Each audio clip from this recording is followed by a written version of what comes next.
Bonjour à tous, nous sommes le 27 avril, donc ça fait 42 jours que vous êtes confinés. 42 jours, ouais, effectivement, puisque tout avait commencé le 15 mars, du 15 mars au 15 avril, le 15 avril au jour 10 jours, et bien déjà 42 jours à Casazot. Je ne pas bouger encore qu'à Jarry, ça a commencé à bouger Tibouin, sur les routes de Cap-Esther aussi. Ça commence à bouger et faites attention. Alors, l'autre chose, c'est que le 11 mai, le président de la République française a prévu un déconfinement. On ne sait pas si ça va fonctionner. En ce moment, se tient une CTAP, c'est une commission paritaire avec le conseil général, conseil régional, préfecture, ARS, rectorat. Ils sont tous en train de discuter de savoir est-ce que le 11 mai, les parents d'élèves, les élèves et les professeurs seront prêts pour la rentrée.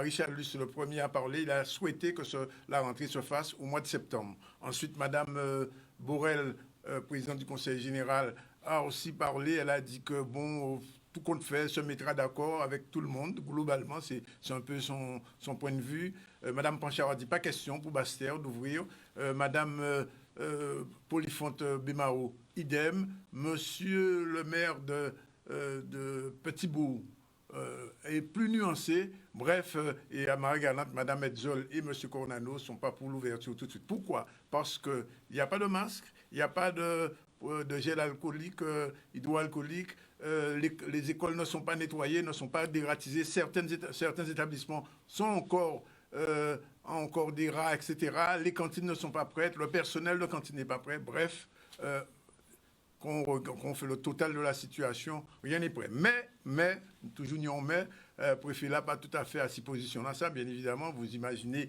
qu'il n'est pas tout à fait d'accord. Le recteur, il est mitigé, il attend plutôt la décision qui va être prise, qui va être donnée demain par le Premier ministre français, puisqu'il y aura une déclaration demain à 9h du matin, 15h de France, il y aura une déclaration d'Édouard Philippe, il dira exactement le plan. Mais Édouard Philippe, c'est en France, nous pas en France ici, nous en Guadeloupe. Donc ça aussi, c'est en difficulté. Ce qui est valable là-bas n'est pas toujours valable ici, et les conditions ici ne sont pas très, très bonnes. Alors attention, troisième élément, c'est que jusqu'à maintenant, le Covid n'a pas fait trop de victimes. Beaucoup trop, 10 c'est déjà trop, mais enfin, c'est pas comme la France, où la France, il y a plus de 23 000 personnes qui sont mortes en France, particulièrement dans les EHPAD. Ici, pour l'instant, nous avons tenu le coup. Donc, la situation est particulière.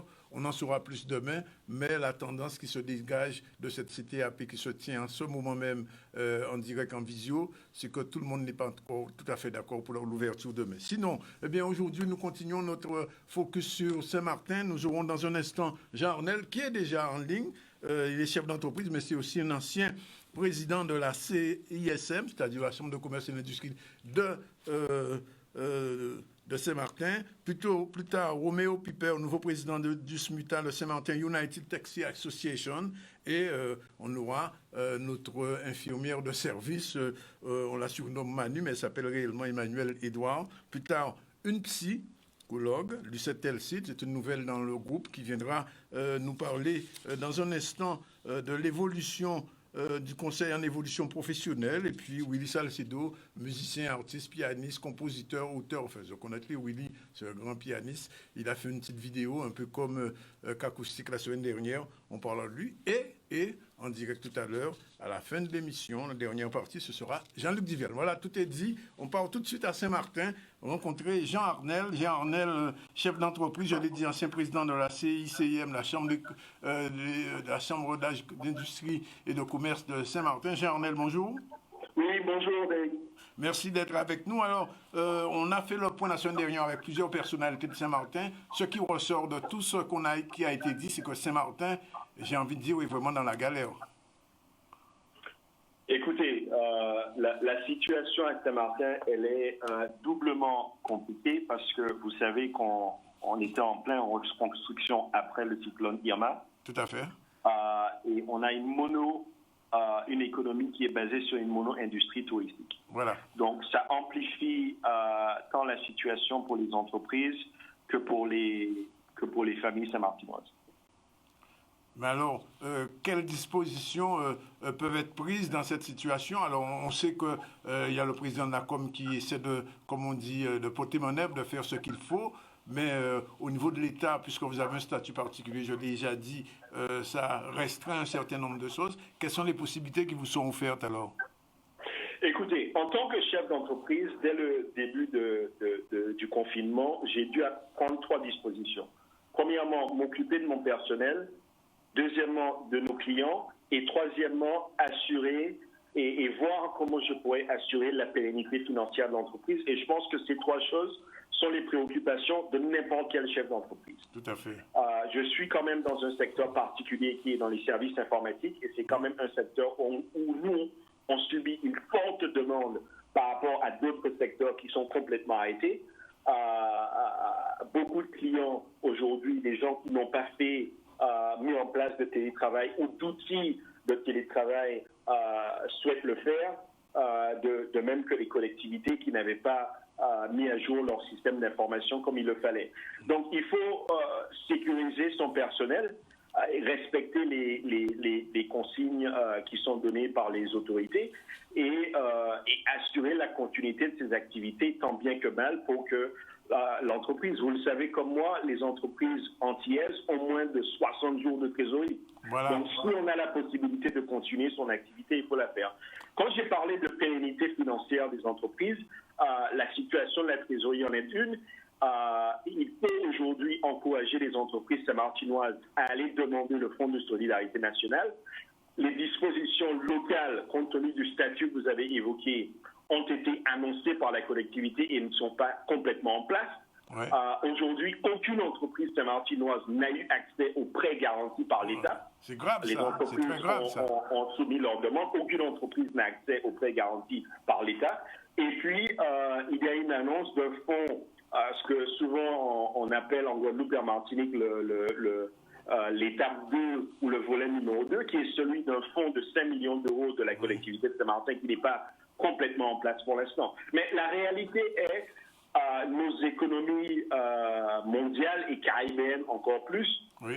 Les estimations du FMI est d'une contraction pour Saint-Martin-Barty néerlandaise de 15% pour l'année 2020. Donc les choses seront dures.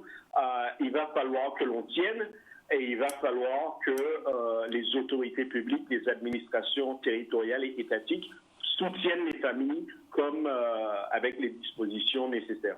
Mais Jean-Ornel, est-ce que les salariés de votre entreprise ou les autres salariés de Saint-Martin ont eu accès au chômage partiel? Oui, les entreprises ont demandé l'activité partielle sur Saint-Martin, principalement dans le secteur hôtelier de la restauration. Chez nous, nous l'avons fait pour un certain nombre de personnels qui sont à l'arrêt, des gens qui sont à l'accueil, ce genre de choses. Donc, beaucoup d'entreprises ont fait, mais on a quand même un tissu économique avec beaucoup d'indépendants et beaucoup d'entreprises sans salariés. Donc, c'est le fonds de solidarité. C'est les familles qui doivent demander les aides pour le maintien à domicile des enfants. Donc, il y a quand même une situation sociale qui est préoccupante à plusieurs niveaux.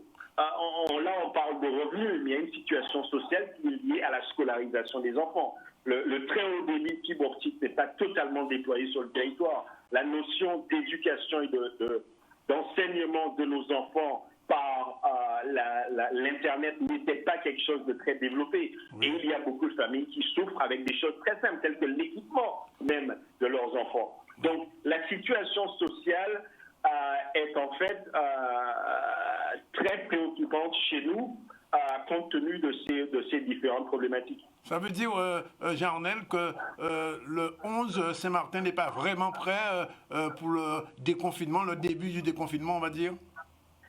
Écoutez, nous, on attend les directives des autorités nationales et locales.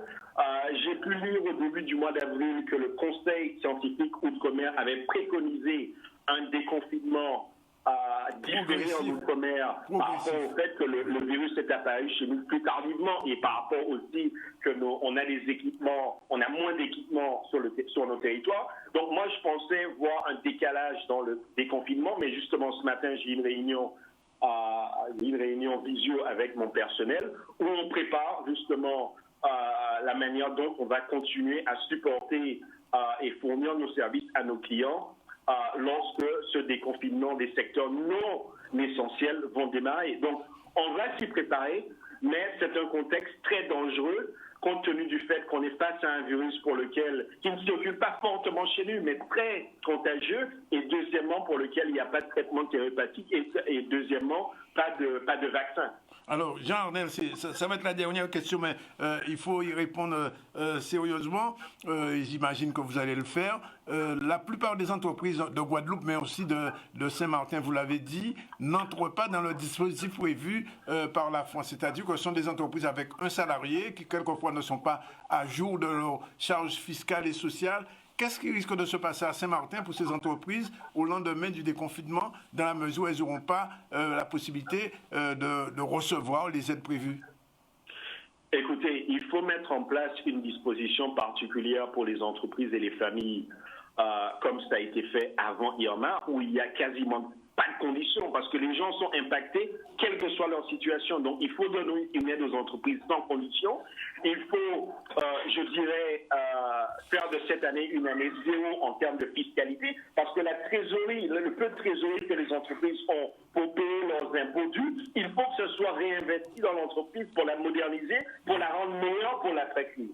Donc, il faut des aides, il faut des dispositions fiscales, et il faut un soutien très fort pour le redémarrage et la transformation de nos économies. Surtout à Saint-Martin, il faut nécessairement que les autorités réfléchissent à une reconstruction macroéconomique, parce qu'on a une mono-industrie, on le sait, touristique, mais le secteur du tourisme, hôtel et croisière, risque d'être le dernier secteur à démarrer. Donc, on sera dans une situation très, très difficile pendant encore une période peut-être plus longue que l'après Irma. Parce qu'après Irma, le reste du monde était prêt à venir à Saint-Martin. Aujourd'hui, nos marchés de sources, que ce soit États-Unis ou Europe, eux aussi sont impactés par cette crise. Et comme on le sait, il n'y a pas de vaccin, pas de traitement thérapeutique. Donc, ce secteur du tourisme, qui est le secteur le plus important et qui indirectement impacte tous les autres à Saint-Martin, est significativement impacté et impacte les ressources financières de nos collectivités et de nos administrations, tant la partie française que la partie néerlandaise. Je vous remercie, Jean Arnel. Je rappelle que vous êtes chef d'entreprise, mais aussi ancien président de la CCIM. J'espère qu'à ce titre-là, vous serez entendu et écouté et peut-être même suivi. De toute manière, en ce qui concerne les parents d'élèves, nous aurons l'occasion dans la semaine qui vient d'avoir leur point de vue. Tout à l'heure, nous allons recevoir Roméo Piper, le nouveau président de la SMUTA, la Saint-Martin United Taxi Association. Merci, Jean Arnel. Merci. Il est 12h47. Tout de suite, un petit topo sur l'actualité. L'actualité, ce sont les quatorzaines à Waouak. Vous savez qu'un certain nombre de Guadeloupéens ou d'étrangers qui arrivent en Guadeloupe sont, entre guillemets, casernés, vraiment prisonniers à l'hôtel. Ce n'est pas toujours évident d'être un quatorzaine et ça cause des petits problèmes de convivialité, même, on va dire. Le reportage d'Olivier Mouradel, on regarde. Quel est l'objectif d'abord de cette quatorzaine stricte? Il s'agit pour tous les passagers qui arrivent sur notre territoire d'être soumis pendant 14 jours à résidence ici dans un hôtel. On en a 3 ici sur la Guadeloupe pour s'assurer qu'ils ne sont pas contagieux. Et donc ils sont accueillis, d'abord ils sont prévenus en amont au moment où ils ont pris leur billet d'avion, on les informe de l'existence de cette quatorzaine qui est efficace ici depuis le 16 avril dernier. Ils sont accueillis à l'aéroport à la fois par des équipes sanitaires et de sécurité civile. Et puis ils sont transférés dans ces hôtels où ils sont hébergés avec l'obligation de ne recevoir personne et de ne pas sortir. Et puis ils ont ici toutes des équipes que vous avez pu rencontrer de sécurité civile, des équipes aussi sanitaires qui les accompagnent à la fois dans les aspects de santé qu'ils peuvent rencontrer, mais aussi dans les aspects de conciergerie, c'est-à-dire quand ils veulent recevoir par exemple des vêtements que leur apporte leur famille ou des médicaments. Donc voilà, tout un système qui a été mis en place. Nous avons aujourd'hui, depuis le 16 avril dernier, nous sommes à presque 2 semaines. Donc les premiers qui sont arrivés vont sortir la mercredi prochain. Et donc nous avons 175 personnes accueillies aujourd'hui dans les 3 infrastructures ici en Guadeloupe. Déjà, je voudrais dire qu'il faut bien comprendre que c'est une mesure de prévention. Ça, c'est très important de le dire, c'est-à-dire que l'objectif, c'est pas du tout de stigmatiser qui que ce soit, c'est vraiment faire en sorte qu'on puisse, bien sûr, éviter la diffusion sur le territoire du virus. et qu'on puisse le vérifier qu'il ne développe pas des symptômes pendant les 14 jours. Et en plus, avoir un accès systématique aux tests si jamais malheureusement ils avaient des symptômes. Et en fin de séjour, on leur propose aussi de faire un test. Ces personnes ont évidemment le droit de pouvoir être épaulées, en particulier sur le plan psychologique. Donc on a un psychologue qui vient sur l'hôtel 2 fois par semaine, mais aussi on leur a donné le numéro de téléphone de la plateforme Riposte mis en place par l'ARS, où il y a donc des psychologues de la CUMP, et puis d'autres psychologues volontaires d'ailleurs, qui sont là pour répondre, pour discuter avec eux sur les difficultés qu'ils pourraient éprouver. Ensuite, on les accompagne aussi, par exemple, pour renouveler leurs ordonnances. Si ce sont des personnes qui prennent des traitements habituellement, donc renouveler leurs ordonnances, faire en sorte qu'ils ne manquent pas de traitement. Et on a aussi, bien sûr, la possibilité de faire venir des médecins lorsqu'ils pourraient en avoir besoin, évidemment. Ce qu'il faut, c'est que ces personnes-là comprennent que c'est difficile, mais c'est l'intérêt collectif de tous. Et bien sûr, on aura proposé de pouvoir aussi sortir un petit peu dans la journée pour pouvoir se dégourdir les jambes, voir un petit peu autre chose. On sait que rester dans la chambre toute la journée, c'est difficile. Et on essaie de les accompagner au mieux. Il fallait d'abord que ces hôtels soient ouverts. Voilà, c'était donc ce reportage Olivier Moradel vers l'hôtel Awawak où se trouvent les casernés, les gens qui sont en quatorzaine. C'est pas évident, effectivement, de passer souvent. Il y a même eu un cas particulier, une dame qui était venue en Guadeloupe assister au dernier jour de sa mère et malheureusement, elle a été casernée. On part tout de suite à Saint-Martin. Non, on n'est pas encore prêt pour Saint-Martin. On va faire un petit tour du côté de... Ah, ça y est, Saint-Martin est là. Bon, on part à Saint-Martin tout de suite. Roméo Piper, Roméo Piper, nouveau président de la SMUTA, la Saint-Martin United Taxi Association, est avec nous. Roméo Piper, bonjour. Bonjour. Good morning, on va dire même. La Saint-Martin United Taxi Association, qu'est-ce que c'est exactement? La Saint-Martin United Taxi Association, ou en anglais, comme on dit, Association, oui. C'est les représentants des taxis de la partie française. On représente quasiment la grande majorité des taxis. Sur les 70 et quelques taxis actifs depuis Irma, nous comptons dans notre association 52. 52 taxis. Alors, tout à l'heure, j'avais Jean Ornel qui nous disait que l'industrie principale et unique de Saint-Martin, c'est le tourisme. Et quand il n'y a pas de touristes, il n'y a pas de taxi. Pas nécessairement, puisque on a quand même cette clientèle locale et une clientèle régionale, puisque nous avons Anguille qui est juste à côté, oui. Et que la plupart des Anguillais viennent à Saint-Martin pour faire leurs courses. D'accord. Donc on a quand même un petit flux qui n'est pas trop important non plus, mais un petit flux qui nous permet quand même d'acheter un petit pain. D'acheter le carburant au moins, d'acheter le carburant. Exact, le carburant et un petit pain. Oui. Mais c'est pas aussi important comme notre revenu principal ou notre source principale qui est le tourisme. Oui. Alors, est-ce que les 52 membres de la SMUTA vivent quand même? En ce moment, oui. Puisque, vous savez, avec le tourisme à Saint-Martin, c'est saisonnier. Oui. On est habitué de ça depuis bien longtemps. C'est saisonnier. On sait que, par exemple, entre novembre et avril, c'est là qu'on va vraiment travailler. C'est le maximum, oui, c'est le maximum. On va faire le maximum, oui. Et qu'il va falloir faire des économies pour les autres mois, c'est-à-dire mai jusqu'à octobre. Donc, on est peut-être déjà habitué, sauf que cette année, vous savez, c'est beaucoup plus difficile. Pourquoi? Parce que on a eu Irma, oui. Donc on était juste en train de se reprendre au niveau tourisme sur Saint-Martin. Tout à fait. En décembre, on a eu les grèves qui ont bloqué l'île.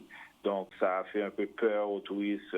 Il n'y en a pas, ceux qui ont changé leur billet, etc. On n'a pas pu trop travailler pendant cette période. Et juste où janvier, c'est quasiment bien passé et que février était super, oui. Boum, plouf. Juste derrière, mars, voilà. Donc ça a été, on n'a pas pu faire la saison. Oui. Donc, ça va être très, très difficile pour les chauffeurs. Mais alors, l'autre question, Roméo, c'est savoir est-ce que les entreprises de taxi, qui sont des entreprises souvent individuelles, ont accès aux aides que l'État a prévues? Nous avons accès aux aides, mais très difficilement. Vous savez, à Saint-Martin, la moyenne des taxis, je vais dire, après Irma, lorsqu'on a fait le calcul, la moyenne des taxis était de 55 ans. Oui. Ah, donc, ce sont des personnes qui sont quasiment âgées et qui ne sont pas trop technologiques. Oui.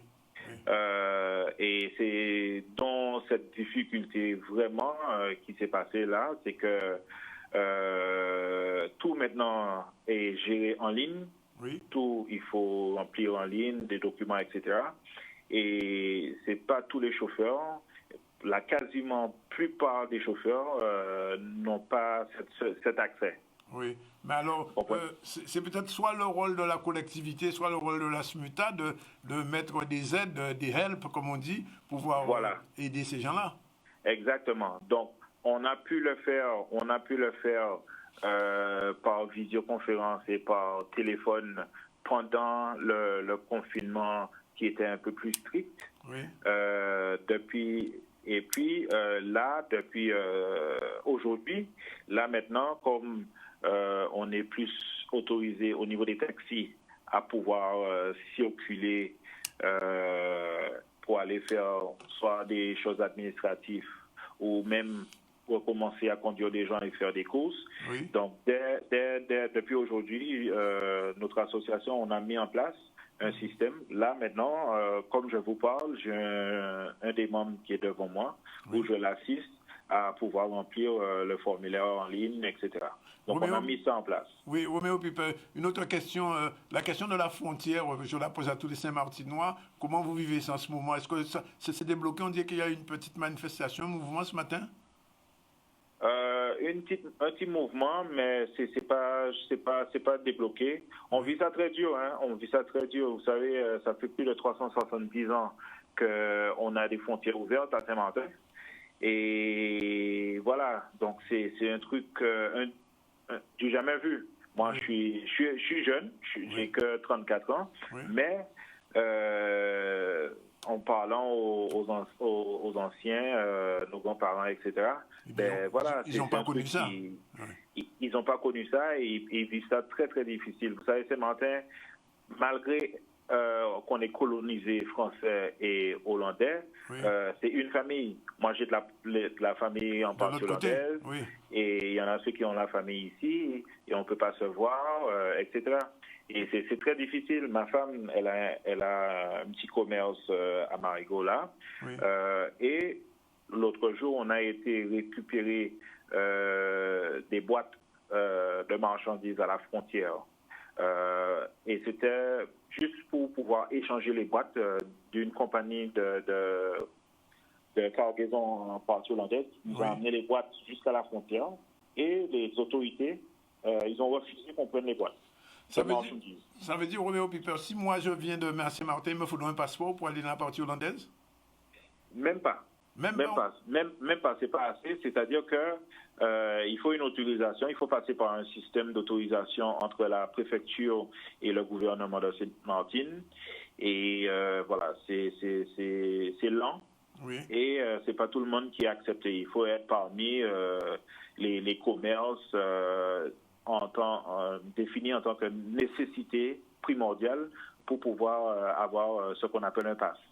Mais alors, je suis obligé de vous poser la question, que fait M. Gibbs?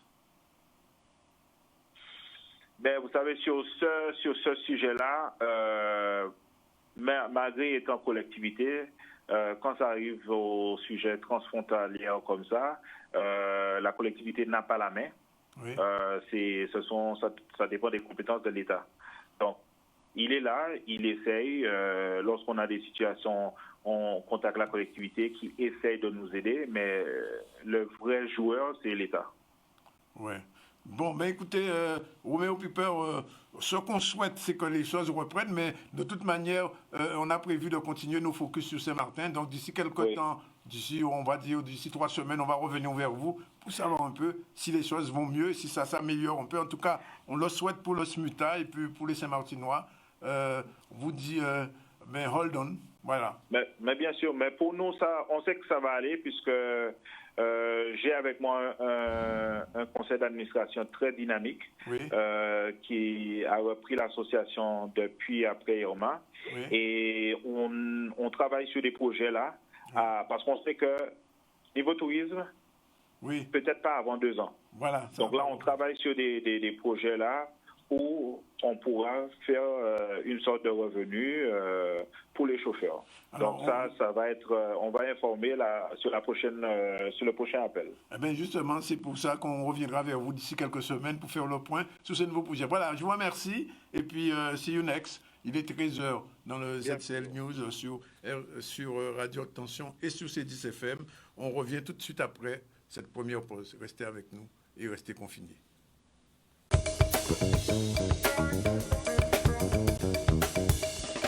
Voilà, retour sur le plateau du ZCL News International. On était à Saint-Martin, là on part en Haïti, les 13h07 et on va rejoindre Lydie Alexandre, notre correspondante. Lydie, bonjour. Bonjour Danick et bonjour à tous les auditeurs et aux auditrices. Alors merci d'être avec nous. Alors je vois des informations qu'il y a un ultimatum qui prend fin aujourd'hui. De quoi il s'agit exactement? Alors, de quoi il s'agit, c'est le ministre de la Justice, mais M. Luc Mandeville, qui a donné l'ultimatum dû aux différentes interventions des policiers et des bandits armés qui tiennent les pagailles sur la route de Mortissan à l'entrée sud de la capitale. Oui. Donc, des habitants qui habitent à Carrefour, à Mortissan, le sud de la capitale est pratiquement est confiné à cause les personnes ne peuvent pas traverser Mortissan pour venir au centre-ville. Donc, le ministre de la Justice a pris la décision de donner un ultimatum de 72 heures. C'était le vendredi 24 avril, il a pris la décision. Il a demandé aux citoyens jugés paisibles qui vivent à Village de Dieu de laisser le quartier passer ce délai. Le gouvernement ne sera pas responsable de ce qui leur arrive. Ça veut dire, dit le ministre de la Justice. Ça veut dire qu'il peut y avoir une guerre entre ces bandits et les policiers du gouvernement, les soldats? Oui, les agents de la police qui sont là. Alors, selon des sources, selon ce que j'ai appris, des habitants ont déjà commencé à laisser la zone et la police commence à occuper l'espace parce que cette zone-là, Village de Dieu, le quartier, c'est un quartier réputé de non-droit. Il y a des kidnappings qui faisaient avant. Ces bandits kidnappent des gens auparavant. À plusieurs reprises, des gens qui passent par Mortissan pour aller à Carrefour sont parfois victimes des balles qui viennent de partout, des bandits armés qui occupent systématiquement la 3e circonscription de Port-au-Prince. Bien, alors, Lydie, bon, ça c'est la nouvelle dramatique, mais on va parler de choses un petit peu plus agréables, puisque depuis le confinement, les musiciens haïtiens font ce qu'on appelle des balles virtuelles. Justement, il y a des balles virtuelles qui se font. Ça a commencé le samedi 11 avril avec un groupe qui s'appelle le Créola. C'était l'initiateur du mouvement. Oui. Donc, ils ont offert un spectacle à regarder live sur Facebook, sur Instagram et sur Twitter. Alors, les réseaux sociaux en particulier. Donc, on peut cliquer live sur Facebook. On regarde les musiciens qui sont en train de jouer et danser avec eux virtuellement. Même si on est chez soi, on est dans sa maison et on danse avec la musique, c'est ça? Bien sûr, à la maison. Et il y a des gens qui s'habillent correctement comme s'ils étaient au bal. Oui. Parce qu'à un certain moment, on fait des vidéos live pour voir les gens qui sont confinés chez eux, habillés avec leur verre de vin. Ou des personnes qui peuvent choisir de rester en petite tenue pour jouir de ces balles virtuelles qu'on fait chaque week-end. Donc, comme je t'ai dit auparavant, c'était le samedi 11 avril qu'on a commencé avec créole-là. Oui. Donc, on avait profité pour faire, on avait lancé une donation en vue d'aider l'hôpital Bernard-Meuse pour aménager un espace pour recevoir des personnes testées positives en cas de prise en charge hospitalière. Donc, à ce bal de créole-là, on a collecté ce soir 153 657 $20. Ah bon, quand même? Et donc, on a donné, oui, bien sûr, via Cash App. Il y avait Cash App et Mon Cash. Mon Cash, c'est une application qu'on utilise sur Digital. On peut déposer de l'argent, on peut retirer. Donc, c'est comme ça. Et Cash App également, on peut faire ça. Mais Cash App, c'est de l'étranger. Et ce sont des personnes qui vivent à l'étranger de la diaspora qui ont fait cette donation. Donc, ce soir-là, ils ont collecté 153 657 $20 et ils ont remis à Bernard-Meuse pour aménager un espace pour recevoir des personnes testées positives qui nécessitent une prise en charge hospitalière. Et le 18 avril, il y avait le 8e anniversaire de classe, Performance Live également. Ça a fait environ 8,2 millions de vues sur Facebook. 2 millions de vues sur Facebook? Seulement sur Facebook, sans compter Instagram et Twitter, sans compter les autres réseaux sociaux. Et ce samedi 25 avril, il y avait Harmonique qui a fait environ 2 millions de vues sur Facebook. C'est très intéressant. C'est comme une sorte je peux dire, de distraction pour les gens qui sont confinés, même malgré que le confinement n'est pas obligatoire jusqu'à présent. L'État haïtien conseille aux gens de rester chez eux, mais ce n'est pas obligatoire. On peut sortir, on va au travail normalement. Moi, je travaille chaque jour à la radio-télévision Caraïbe, je descends et je viens travailler. Les gens, les portes ouvrent normalement, toutes les activités fonctionnent, mais il y a certaines activités. Il y a également le secteur de la sous-traitance qui a repris le fonctionnement lundi dernier, mais c'est par rotation. Et c'est comme ça on fait dans plusieurs autres institutions, on travaille par rotation, mais tu sais, les médias ne peuvent pas travailler par rotation. Tous les journalistes viennent travailler normalement. C'est comme ça on fait en Haïti. D'accord. Alors, mais c'est très intéressant le bal virtuel. Hein? Oui, juste un dernier mot. Et vous aussi, Lydia, vous dansez au bal virtuel?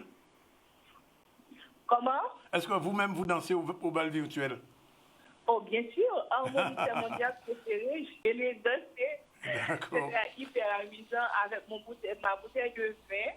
J'étais avec ma petite soeur dans ma chambre. On dansait, on s'amusait comme des folles. D'accord.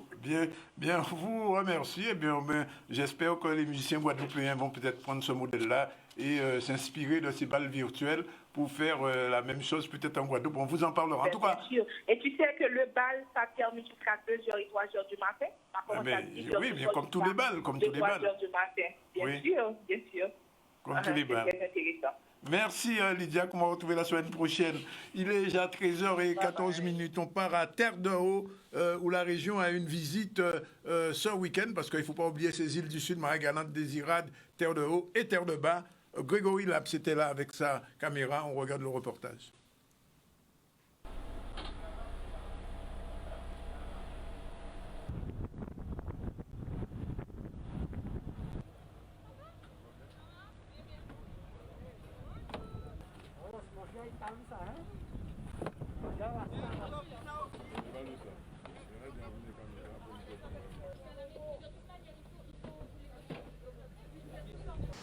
Je suis accompagnée de deux élus, Madame Jennifer Linon, conseillère régionale, et Madame Valérie Césaüs. Le président nous a demandé effectivement, et m'a demandé de conduire cette délégation pour cette opération que vous savez que la région a engagée. Donc c'est la raison pour laquelle il m'a demandé, puisque vous ne pouviez pas être là, que nous puissions venir vous porter ce carton. Il y a un peu plus de 2000 masques qui va vous être donné par nous tous, et j'espère que vous en ferez un bon usage pour qu'effectivement le personnel respecte ces gestes barrières qui sont indispensables. Et dans les gestes barrières, il y a effectivement la distance, il y a les gants, il y a se laver les mains, mais il y a aussi à se protéger par le masque. Voilà ce que je voulais vous dire. Et puis nous sommes venus aussi, puisque vous savez que la région, dans son plan d'urgence du Covid-19 soutient l'organisation professionnelle agricole et dans le cadre de ce partenariat important, puisqu'il y a près de 900 000 € qui ont été débloqués par la région Guadeloupe, ce partenariat nous permet, puisqu'il y a de la surproduction, de distribuer à ceux qui en ont besoin et qui ne peuvent pas toujours sortir pour aller vaquer à leurs occupations.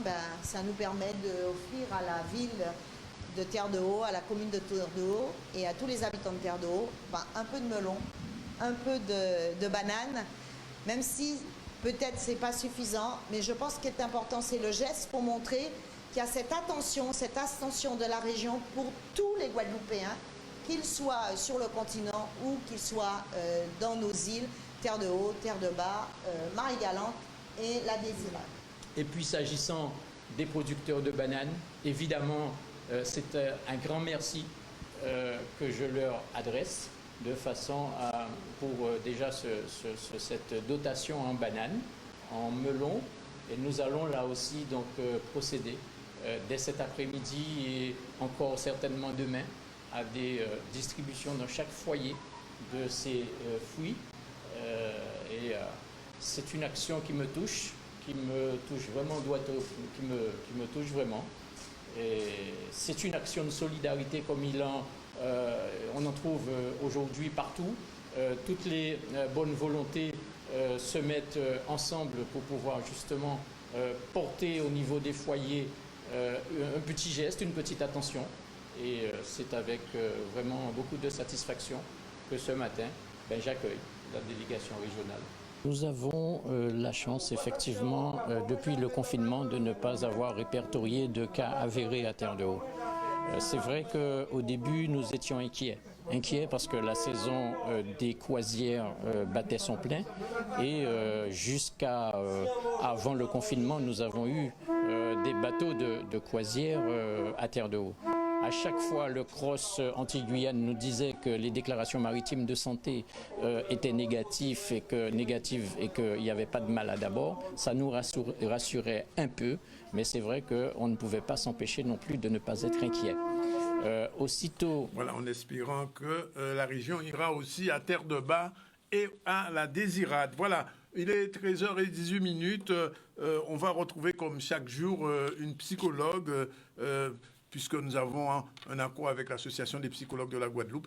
Et chaque jour, la semaine, nous recevons une psychologue. Cette fois-ci, c'est Madame Telcide, oui, c'est ça, Lucette Telcide. Elle est psychologue du travail, avec elle, on va parler du conseil en évolution professionnelle. Madame Telcide, bonjour. Bonsoir, Monsieur Zambroni. Merci d'être avec nous. Alors, vous souhaitez nous parler du conseil en évolution professionnelle. Pourquoi c'est important cette période de confinement ? Justement parce que nous sommes dans un temps de confinement qui nous amène à réfléchir, à nous recentrer sur les choses essentielles et sur les choses qui font sens. C'est un moment qui nous intéresse tous, qui nous questionne tous, qu'on soit actifs, occupés ou non, car il semble que nous allons entrer dans ce qu'on appelle actuellement le monde d'après. Oui. Donc on voit que certains en profitent pour apprendre des langues, faire du sport, pour se mettre à la couture ou autre. Et l'idée, en fait, c'est qu'il est important de valoriser cette période afin de capitaliser pour cet après. Donc, nous vivons une situation qui est particulière, que nous n'avons jamais vécue, et cela bouscule et doit bousculer nos modes de vivre et de penser. Oui. C'est une période qui incite à l'introspection. On s'interroge sur soi, sur son avenir professionnel, et c'est pourquoi il est important de ne pas rester isolé et de conserver un lien avec les autres, avec le monde du travail, et aussi de pouvoir échanger sur ces questions-là. Et aujourd'hui, il existe des outils qui sont accessibles à tous, qui peuvent vous aider dans cette situation, parmi lesquels on peut citer le conseil en évolution professionnelle. Alors, bon, on aurait peut-être dû commencer par là, mais enfin, on va y arriver. Qu'est-ce que exactement ce conseil en évolution professionnelle pour les gens qui ne savent pas ? Alors, donc c'est un service qui existe depuis 2014 et qui a été rénové par la loi du 5 septembre 2018 pour la liberté de choisir son avenir professionnel. Il est délivré en Guadeloupe pour les actifs occupés et les indépendants, par un consortium de structures, donc le CIBC Guadeloupe qui porte ce consortium, les chambres consulaires, donc la chambre d'agriculture, la chambre de commerce et d'industrie des îles de Guadeloupe, la chambre de métier de l'artisanat et le GIP Défi. Et ce service, ce conseil en évolution professionnelle, est organisé et financé par France Compétences. Donc, c'est un temps pour vous, pour parler de vos envies et clarifier vos besoins, un espace pour parler formation, compétences et certifications professionnelles. C'est l'occasion d'aborder des sujets de mobilité et de reconversion professionnelle, de création d'entreprise. C'est des réponses à la diversité de vos besoins apportées par un professionnel qui sera capable de vous aider à mobiliser les services, les prestations et les acteurs qui vous seront utiles en Guadeloupe ou ailleurs. Mais alors... Et enfin, c'est la possibilité de construire son projet avec un conseiller qui vous accompagne tout au long de sa mise en œuvre. Alors, à quoi ça sert concrètement ce conseil en évolution professionnelle? Alors, ce service va vous permettre d'obtenir des informations et, si vous le souhaitez, de bénéficier d'un accompagnement plus approfondi pour élaborer ensemble votre projet d'évolution professionnelle et pour le mettre en œuvre. Donc, c'est une des modalités permettant de répondre concrètement à la question du choix de son avenir professionnel. Par exemple, vous pouvez souhaiter préparer un entretien professionnel, vous pouvez vous interroger sur les moyens de financer une formation, vous pouvez également vous interroger sur comment changer de métier ou vouloir tout simplement faire le point avant de vous lancer dans un projet. Et ce conseil en évolution professionnelle, il dure combien de temps concrètement? Alors, tout dépend de votre demande. Si vous avez besoin d'informations, on peut compter 2 heures en moyenne. S'il s'agit d'un accompagnement plus approfondi, là on tourne plus autour de 4 à 6 heures en moyenne. Et ça coûte combien ce conseil en évolution? Alors, il s'agit d'un service qui est gratuit. Et en plus d'être oui, c'est un service gratuit. Oui. Et en plus d'être gratuit, vous bénéficiez d'une totale confidentialité, y compris vis-à-vis de votre employeur. Ça veut dire que moi j'y ai droit, Madame Telside? Oui, bien sûr. Le conseil en évolution professionnelle est accessible à tous. Oui. Alors, notre groupement répond aux actifs occupés, aux indépendants. Et ces personnes, elles peuvent appeler au 05 90 05 06 07. On va le répéter en fin d'émission. On va le répéter après, oui. Oui. Et en fait, pour les autres situations, l'opérateur va changer, car il existe des dispositifs spécifiques selon que vous soyez actif, occupé et donc accompagné par notre groupement, ou demandeur d'emploi, auquel cas vous serez accompagné par Pôle emploi, ou cadre, donc vous serez accompagné par la PEC. Si vous êtes jeune de moins de 26 ans, ce sera la mission locale qui vous accompagnera. Et si vous vous interrogez par rapport à une situation de handicap en milieu professionnel, vous serez accompagné par Cap Emploi. Alors, oui, mais les gens qui nous écoutent vont me poser la question après votre intervention. Qui a droit, à qui s'adresser, contacter? Vous m'avez donné un numéro de téléphone, ça suffit? Oui, alors vous pouvez contacter le 05 90 05 06 07. Oui. Et nous vous ferons un plaisir de vous proposer un rendez-vous avec un de nos conseillers en évolution professionnelle ou de vous aiguiller vers l'un de nos partenaires.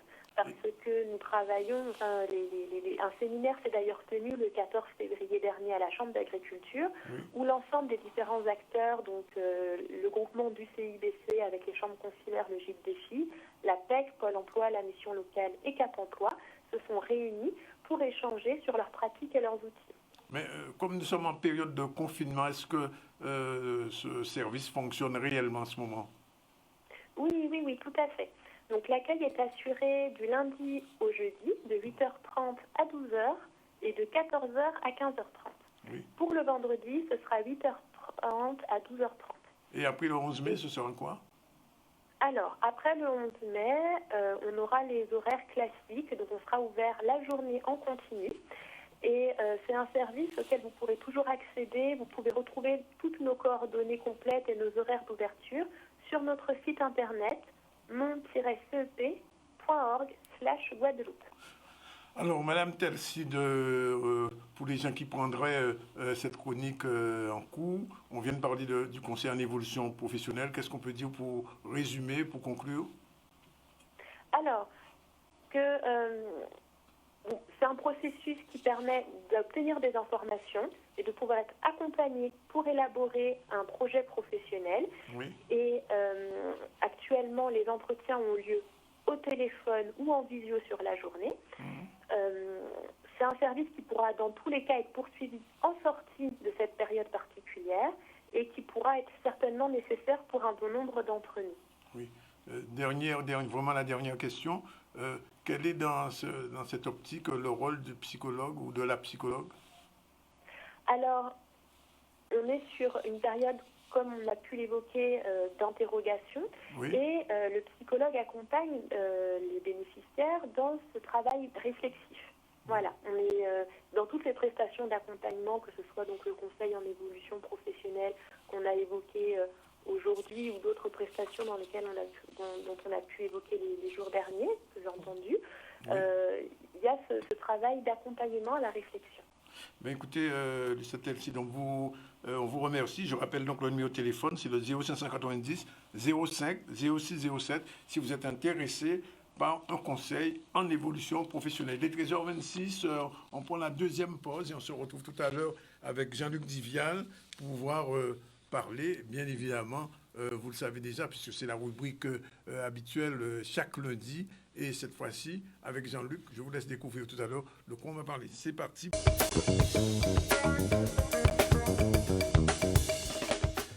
Oui, voilà, 13h33. Je le dis pour les fans de Willy. Willy Salcedo, bien sûr, il ne passera pas aujourd'hui, mais il est passé, Willy. Demain, tu seras à l'antenne parce que le programme est un petit peu bousculé aujourd'hui puisqu'il y a beaucoup d'informations. Et la petite vidéo de Willy, à peu près 1 minute 34, on reviendra dessus demain. Et d'ailleurs, il y a un autre musicien qui nous a déjà vu quelque chose, nous a passé qu'acoustique, etc., etc. Je ne vais pas tout revenir. Mais Willy Salcedo sera à l'antenne demain. Sinon, eh bien, on part après Terre de Haut. Ben, c'est normal. Avec le Béatrix, on part à Terre de Bas, puisque la région avait décidé de faire une opération, je veux dire, pas humanitaire, mais de solidarité avec les îles du Sud, de la Basse-Terre. C'était Terre de Haut. Oui, on part là maintenant en direction de Terre de Bas, avec toujours les mêmes.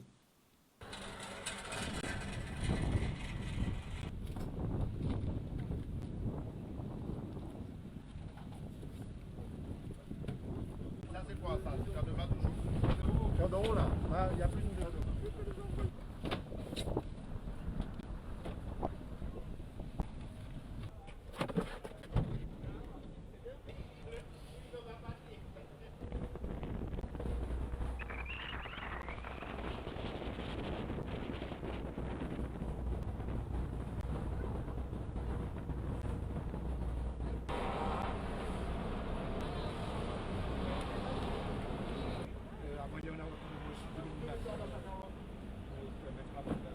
Concernant Terre de Bas, les directives sont très bien respectées de la part de la population qui ont compris la nécessité de se confiner pour pouvoir faire partir la maladie, auquel cas Terre de Bas se porte bien pour l'instant. Donc nous avons reçu de la part de la région, que je remercie infiniment, des masques hier, plus de 2000 masques. Et aujourd'hui nous recevons aussi quelques cartons de fruits et de légumes pour pouvoir distribuer à la population. Du reste, je ne suis pas resté les bras croisés. Nous avons commandé plus de 6000 masques à travers l'AMG, Association des maires de Guadeloupe, ça va arriver dans quelques temps. Donc l'école, il se peut que l'école s'ouvre le 11, tout est en place, puisque nous n'avons pas beaucoup d'enfants dans cette école. Nous avons à peine 30 élèves, donc je pense que c'est possible d'organiser la rentrée scolaire le 11. Donc je vais quand même me référer aux directives données demain, je crois que c'est lundi. Il y a une visioconférence à travers à Basse-Terre, avec la région, avec le département, avec la préfecture, avec l'État, et avec également l'éducation nationale. Donc on a des dispositions, c'est aussi là, si l'école va s'ouvrir. Mais en tout état de cause, c'est bien respecté, c'est le confinement est bien respecté, c'est l'essentiel. Je veux au nom du président Chalus rappeler combien la région est attachée à s'occuper de l'ensemble du territoire guadeloupéen. On n'oublie pas que nous sommes un archipel. Des efforts considérables sont faits, notamment pour soutenir la filière agricole. Et donc c'est normal. En plus des masques qui avaient été donnés à la commune de Terre de Bas, il fallait aussi qu'on puisse leur permettre de bénéficier de l'opération faite avec la région et les organisations professionnelles. Donc ce sont des cartons de bananes et puis de melons que nous sommes venus porter pour la population de Terre de Bas. En tout cas, nous n'oublions personne. Nous travaillons pour toute la Guadeloupe et je veux remercier le maire d'être là ce matin pour nous accueillir.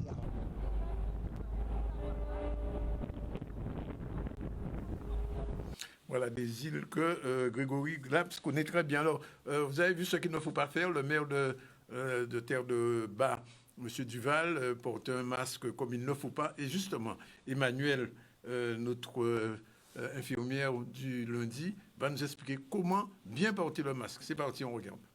Bonjour, comment allez-vous? Hello, ben oui, c'est encore Emmanuel, l'infirmière libérale, dans cette profession depuis une dizaine d'années. Alors, toujours là pour vous donner quelques petits conseils. Alors, je circule dans la rue et je vois beaucoup de choses et ça me dérange. Donc, ça m'interpelle énormément et c'est pour ça que je viens vers vous, pour vous informer un petit peu et pour vous éduquer sur ce qu'il n'est pas à faire. Alors, comme je vous avais déjà expliqué dans un premier tuto, comment mettre le masque et comment l'enlever. Donc, bien sûr, après avoir fait sa désinfection, on met son masque, on tient les lanières derrière, on ouvre sur le menton et on pince la petite barrette sur le nez. Ok, ça c'est toujours d'actualité et on n'y touche plus. Alors, messieurs et dames, ça est qu'à déranger moi dans son cas, voilà. Je vois des gens porter le masque sous le nez. D'accord? Ça ne sert à rien. Dites-vous que le Covid, il rentre par les naseaux, il ne rentre pas tout à nez azote. Hein? Donc, quand vous le mettez comme ça, vous arrivez quand même à récupérer des microbes dans... Voilà. Ok? Et puis, il y a aussi un truc, vous le portez ainsi. Tout ce qui va se poser sur le masque devant, sur votre visage, en fait, il est direct sur le nez. Donc, c'est pas bon de le porter comme ça. Ok? Ensuite, je le vois sous le menton. Parce qu'on en a un petit peu marre, on a chaud, on étouffe là-dessus, on le met sous le menton pour respirer. Mais quand vous avez fait ça, tout ce qui est sur le masque, finalement, vous l'enveloppez partout sur votre visage. D'accord? Encore mieux, je vois souvent à la télé des personnes qui sont interviewées, elles sont un petit peu fatiguées de porter le masque et pour pouvoir parler, elles mettent le masque ainsi. Ce qui se passe en fait, c'est que vous récupérez, si virus il y a toujours, hein, parce que c'est pas tout le temps obligé qu'il y en ait, mais s'il y en a dans les parages, ce qui se passe c'est que vous en prenez plein à l'intérieur du masque.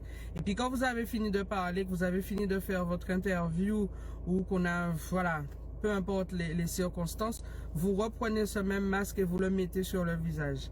Vous imaginez un peu, après qu'il ait fini de tout réceptionner, vous le prenez, vous le fermez et vous l'enfermez bien sur le nez et sur la bouche. D'accord? Donc, ce sont vraiment des gestes à ne pas faire. Le masque, quand vous l'avez mis, laissez-le sur votre visage. C'est votre cape de héros. C'est votre survie. On peut parler avec, on peut respirer avec. C'est vrai que c'est pas évident. C'est vrai que c'est difficile à supporter. Même moi, en tant que soignante, je suis habituée. Je le porte depuis à 6 h du matin, à 10 h. Si j'en ai besoin, je change. Je remets un autre et dans l'après-midi, je travaille et je suis avec. Je suis pratiquement masquée toute la journée. Je vous assure que par la chaleur qu'il fait, c'est pas tout le temps évident. Mais quand on sait que les risques qu'on prend en le manipulant et en l'infectant et en le mettant sur nous et en étant sûr d'avoir fait les bons gestes, je vous assure qu'on réfléchit à 5 fois, 10 fois, 20 fois ce qu'on fait en manipulant le masque. Remarquez bien, le Covid n'épargne personne. Je suis en train aujourd'hui de vous donner des conseils par rapport à ce que j'ai appris et par rapport à ce qu'on nous enseigne toujours en ce moment en formation avec le CLIN, les docteurs d'hygiène et tous les spécialistes qui font des recherches et qui continuent à faire des recherches sur cette maladie. Mais remarquez bien, des médecins sont morts, des infirmiers sont morts, des aides-soignants sont morts. Donc ça veut dire que même nous qui avons la connaissance et qui avons l'habitude de manipuler ce matériel, nous faisons aussi des erreurs qui peuvent nous conduire à la mort. Donc faites bien attention quand vous utilisez le masque chirurgical, même le masque en tissu, ou peu importe, le foulard que vous allez mettre devant votre visage. Faites bien attention à comment vous le manipulez. Les fourrés, les figues, ou pas qu'à manier encore. Ou qu'à manier une seule fois, c'est rien qui pour type, ok? Manibri, 1, c'est 4.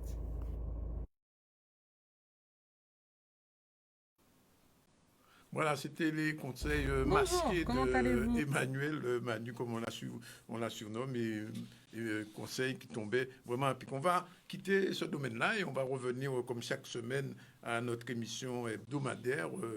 Je dis à Jean-Luc Otep. Beauté, Otep. Tout de suite.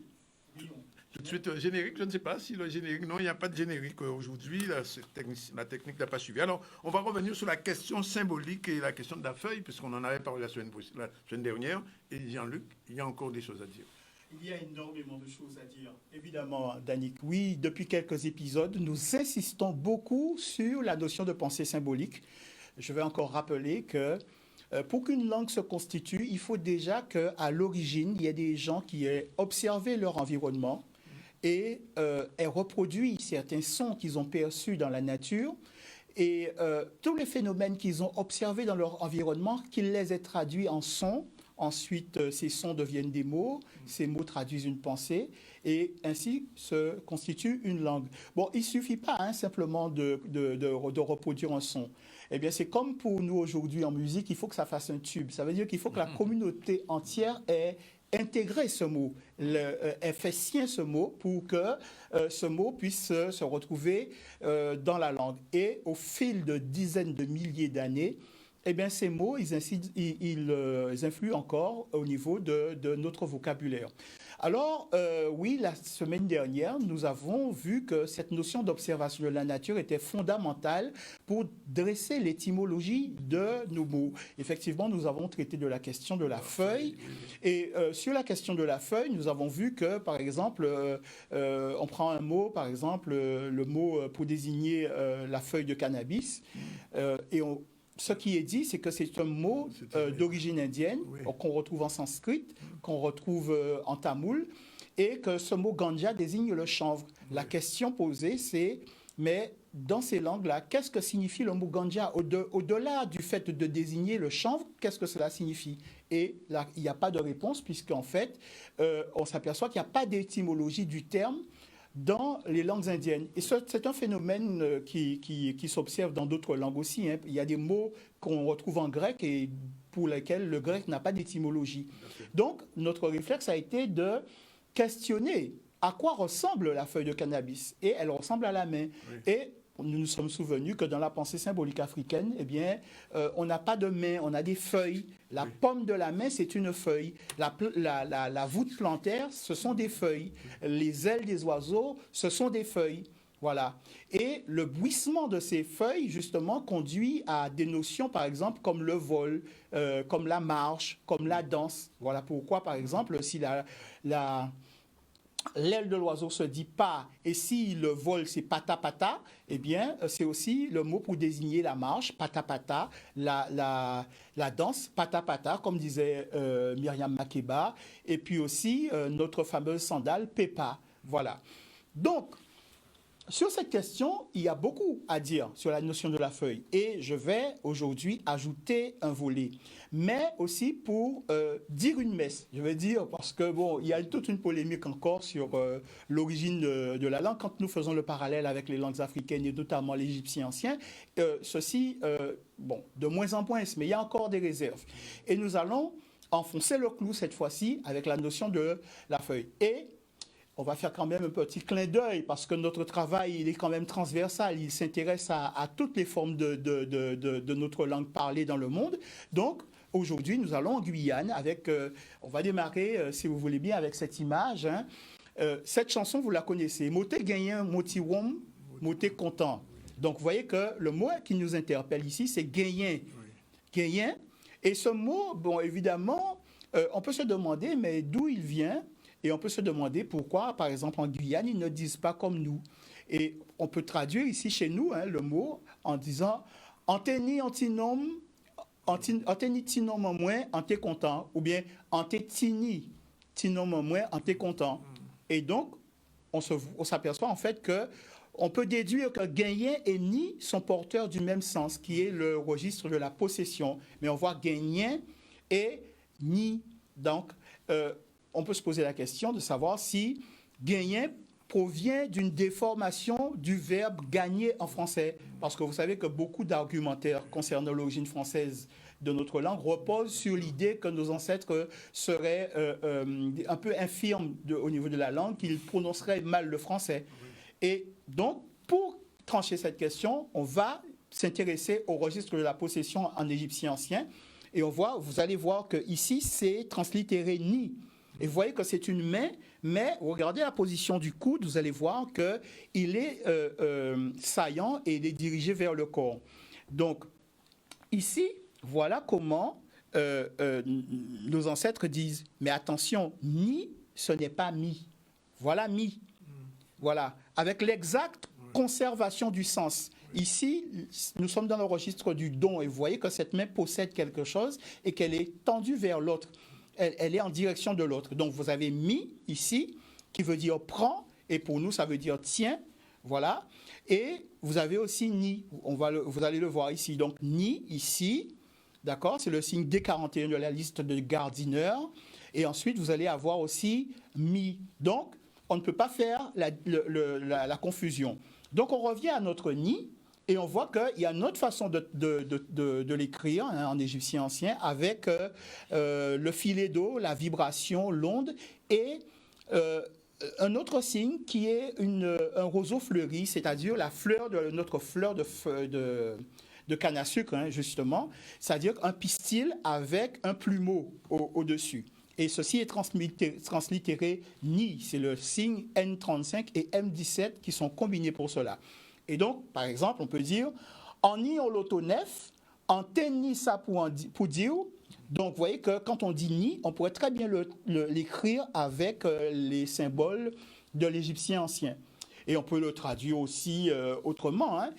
Moins gagné l'autonef ça là. Par exemple, on pourrait dire ça à la Dominique, à Sainte-Lucie. En Haïti. Donc, en Haïti aussi. Ou monter gagné ça pour mendier, par exemple.